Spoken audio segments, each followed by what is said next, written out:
Imagine você comprar um computador hoje e esperar que ele continue recebendo todas as atualizações pelos próximos 20 anos.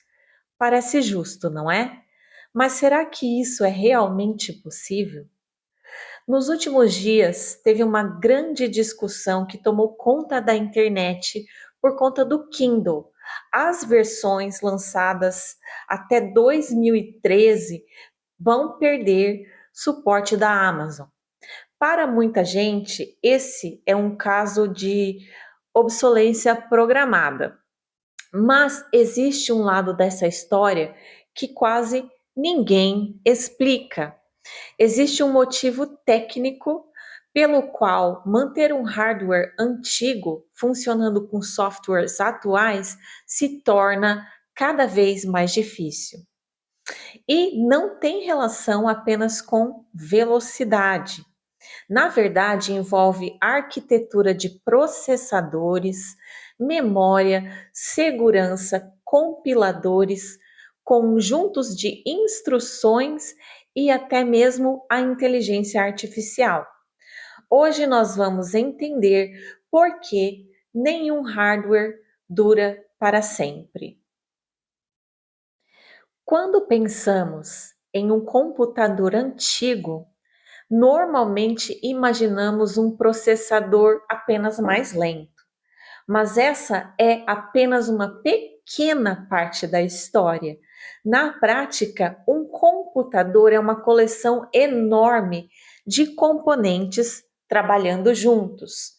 Existe a CPU, existe memória, existe GPU, existe o controlador de memória, existem barramentos internos, existem aceleradores específicos. Tudo isso forma uma arquitetura. E essa arquitetura muda constantemente. Cada nova geração de processadores não traz apenas mais velocidade, ela traz novas capacidades. Agora, imagine um aplicativo. Há 10 anos, um aplicativo precisava fazer muito menos coisas. Hoje ele precisa criptografar dados, sincronizar arquivos, processar imagens, executar inteligência artificial, detectar fraudes, proteger senhas, renderizar gráficos muito mais complexos. Tudo isso aumenta a quantidade de trabalho. É como construir uma casa. Se antes você precisava levantar um pequeno muro, hoje precisa construir um prédio inteiro. Fazendo uma analogia, seria como um caminhão. Imagine um caminhão. Se antes ele carregava 1 tonelada, agora precisará transportar 10 toneladas. Mesmo funcionando perfeitamente, ele simplesmente não foi projetado para isso. E aqui chegamos num ponto muito importante. Quando um processador é fabricado, ele nasce com um conjunto específico de instruções. Essas instruções funcionam como um vocabulário. Quanto maior esse vocabulário, mais operações ele consegue executar diretamente no hardware. Conforme os anos passam, novas instruções são adicionadas. No mundo ARM, por exemplo, tivemos uma enorme evolução entre ARM V7, ARM V8 e ARM V9. Cada geração trouxe recursos completamente novos. Isso significa que um software moderno começa a utilizar essas novas instruções, mas o hardware antigo simplesmente não sabe executá-las. Outro ponto pouco comentado é a segurança. Em 2013, Ninguém imaginava muitos dos ataques que conhecemos hoje. Além disso, novas arquiteturas passaram a incluir mecanismos de proteção diretamente no hardware. Hoje existem tecnologias capazes de impedir diversos ataques antes mesmo que eles aconteçam. Mas existe um problema. Você não consegue adicionar esses circuitos depois que o processador já foi fabricado. É como tentar instalar airbags em um carro que nunca foi projetado para recebê-lo. Algumas melhorias podem ser feitas por software, outras dependem do hardware. Nos últimos anos, surgiu outro enorme desafio: as NPUs. Os celulares atuais possuem unidades dedicadas exclusivamente para a inteligência artificial. Essas unidades conseguem realizar trilhões de operações por segundo, consumindo pouca energia. Um dispositivo de 2013 simplesmente não possui esse tipo de hardware.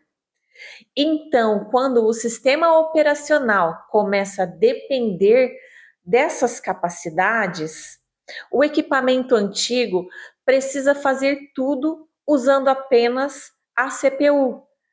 O resultado? Muito mais consumo, muito menos desempenho. Existe um outro fator enorme: os desenvolvedores.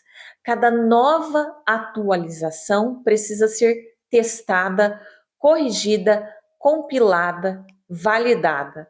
Agora, imagine fazer isso em aparelhos lançados em 2013, 2014, 2015, 2016, 2017, 2018, até 2026. Cada um possui um processador diferente, memória diferente, GPU diferente, drivers diferentes, firmwares diferentes também.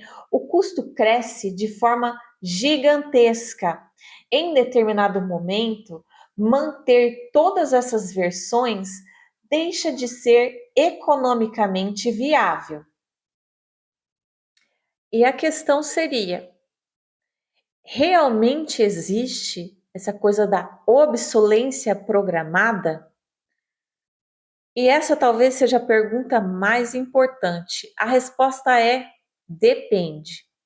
Existem casos, sim, em que empresas tomam decisões comerciais para reduzir o tempo de suporte. Isso acontece, mas existe uma limitação técnica que é muito real. À medida que o hardware e o software evoluem, chega um ponto em que continuar atualizando dispositivos muito antigos exige um esforço enorme para entregar uma experiência cada vez pior. Nem sempre deixar de oferecer suporte significa que o aparelho ficou inútil. Na maioria das vezes, ele continua sim funcionando exatamente como foi projetado. O que muda é que o restante do mundo da computação continuou evoluindo. A tecnologia não envelhece porque fica cansada. Ela envelhece porque o restante do ecossistema continua avançando, novas arquiteturas, novos padrões de segurança, novos compiladores, novas bibliotecas, novos recursos de inteligência artificial. Tudo isso faz com que um software atual exija capacidades que simplesmente não existiam quando aquele hardware foi projetado. É por isso que entender a arquitetura de computadores é tão importante. Ela nos mostra que, muitas vezes, aquilo que parece apenas uma decisão comercial, uma teoria da conspiração. Também envolve limites físicos, econômicos e de engenharia. E talvez essa seja a maior lição. Computadores não ficam obsoletos apenas porque passam os anos. Eles ficam obsoletos porque a computação inteira continua evoluindo. Será que essa evolução vai continuar para sempre? Ou estamos chegando ao limite físico dos transistores e talvez o futuro dos computadores não dependa mais apenas de CPUs mais rápidas, mas de arquiteturas completamente diferentes? Esse vai ser um assunto para um próximo vídeo. Se você gosta de conteúdo como esse, focados em ciências da computação e engenharia de hardware e afins também, considere apoiar o canal. Isso ajuda a trazer cada vez mais conteúdos técnicos e independentes.